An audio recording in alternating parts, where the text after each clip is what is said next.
জয় হিন্দ দোস্ত, আপোনালোকৰ মাজলৈ বহুতে ভাল খবৰ এটা আনিছোঁ। BSF বৰ্ডাৰ ছিকিউৰিটি ফ'ৰ্চ বেটছমেনৰ বাবে আৰু নতুন পদ আহিব আৰু ইয়াৰ শ্বৰ্ট নটিফিকেশ্যন জাৰি কৰা হৈছে।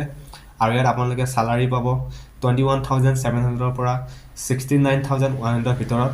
আৰু ইয়াত অল কেণ্ডিডেট এপ্লাই কৰিব পাৰিব, মেল ফিমেল সকলোৱে এপ্লাই কৰিব পাৰিব। আৰু ইয়াত আপোনালোকে ভেকেঞ্চি দেখিব পাব। টেটছমেন মেলৰ বাবে 1,723টা, টেটছমেন ফিমেলৰ বাবে 417টা, টোটেল পোষ্ট 2,140টা। এপ্লাই মুড অনলাইন হ'ব।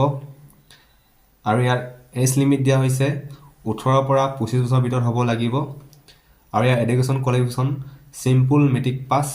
আৰু ইয়াৰ বাকী ফুল যেতিয়া নটিফিকেশ্যন আহিব তেতিয়া গম পোৱা যাব আৰু কি এক্সপিৰিয়েঞ্চ লাগিব নে ITI কিবা লাগিব, পিছত গম পোৱা যাব। এখন শ্বৰ্ট নটিফিকেশ্যন হয় আৰু ইয়াত চিলেকশ্যন প্ৰচেছ হ'ব।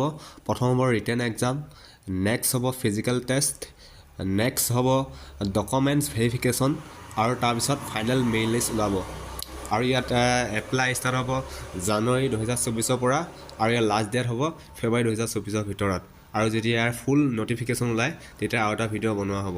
আৰু যদি আমাৰ চেনেলটোলৈ প্ৰথমবাৰৰ কাৰণে আহিছে তেনেহ'লে চেনেলটো ছাবস্ক্ৰাইব কৰি ৰাখিব যাতে এনেকুৱা ধৰণৰ জব ইনফৰমেশ্যন ভিডিঅ' পাবলৈ।